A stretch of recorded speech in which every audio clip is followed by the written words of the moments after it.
Right గా bulletin లో details చూస్తే యూట్యూబర్ హర్ష సాయిపై కేసు నమోదైంది. బెట్టింగ్ యాప్స్ ప్రమోట్ చేస్తున్నారని హర్ష సాయిపై సిసిఎస్ పోలీసులు కేసు నమోదు చేశారు. ఇక ఈ విషయాన్ని RTC MD Sajjanar social media వేదికగా వెల్లడించారు. తాను ఎవరిపైనా వ్యతిరేకంగా పోరాటం చేయలేదని, బెట్టింగ్ యాప్లను ప్రోత్సహిస్తూ పబ్బం గడుపుకుంటోన్న సోషల్ మీడియా ఇన్ఫ్లుయెన్సర్లతో మాత్రమేనని సజ్జనార్ స్పష్టం చేశారు. ఇక బెట్టింగ్ యాప్స్ ప్రమోట్ చేస్తూ ఎంతో మంది యువత జీవితాలను నాశనం చేసి కోట్లలో సంపాదించి వేలల్లో పంచుతూ సంఘ సేవ చేస్తున్నట్లు ఫోజులు కొడుతున్నారని ఆర్టీసీ ఎండీ సజ్జనార్ ఎక్స్ వేదికగా పోస్టు చేశారు. వారి స్వార్థం వల్లే బెట్టింగ్ సమాజంపై తీవ్ర ప్రభావాన్ని చూపుతోందన్నారు. భారత ఆర్థిక వ్యవస్థను కూడా దెబ్బతీస్తుందని అసహనం వ్యక్తం చేశారు. ఇప్పటికైనా ఇలాంటి సైబర్ టెర్రరిస్టులను అన్ఫాలో కొట్టండి, వారి అకౌంట్లను రిపోర్ట్ చేయండి అంటూ సజ్జనార్ పిలుపునిచ్చారు.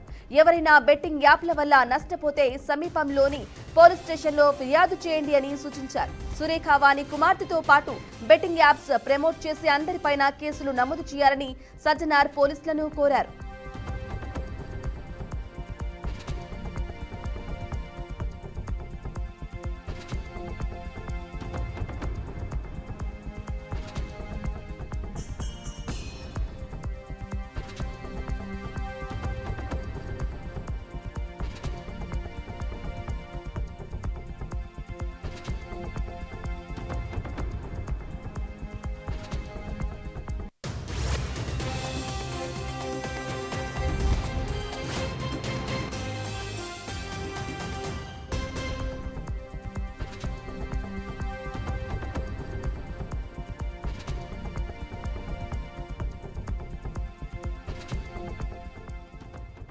రైట్ బ్రేకింగ్ న్యూస్ చూస్తున్నాం. యూట్యూబర్ హర్ష సాయిపై కేసు నమోదైంది. బెట్టింగ్ యాప్స్ ప్రమోట్ చేస్తున్నాడని హర్ష సాయిపై సిసిఎస్ పోలీసులు కేసు నమోదు చేశారు.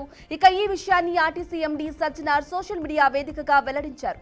తాను ఎవరిపైనా వ్యతిరేకంగా పోరాటం చేయలేదని, బెట్టింగ్ యాప్స్ లను ప్రోత్సహిస్తూ పబ్బం గడుపుకుంటున్న సోషల్ మీడియా ఇన్ఫ్లుయెన్సర్లతో మాత్రమేనని సజ్జనార్ స్పష్టం చేశారు.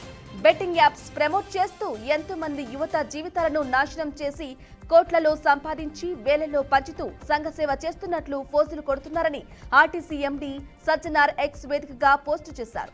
వారి స్వార్థం వల్లే బెట్టింగ్ సమాజంపై తీవ్ర ప్రభావాన్ని చూపుతోందన్నారు. ఇక భారత ఆర్థిక వ్యవస్థను కూడా దెబ్బతీస్తోందని అసహనం వ్యక్తం చేశారు. ఇప్పటికైనా ఇలాంటి సైబర్ టెర్రరిస్టులను అన్ఫాలో కొట్టండి, వారి అకౌంట్లను రిపోర్ట్ చేయండి అంటూ సజ్జనార్ పిలుపునిచ్చారు. ఎవరైనా బెట్టింగ్ యాప్స్ల వల్ల నష్టపోతే సమీపంలోని పోలీస్ స్టేషన్లో ఫిర్యాదు చేయండి అని సూచించారు. సురేఖ వాణి కుమార్తెతో పాటు బెట్టింగ్ యాప్స్ ప్రమోట్ చేసే అందరిపైన కేసులు నమోదు చేయాలని సజ్జనార్ పోలీసులను కోరారు.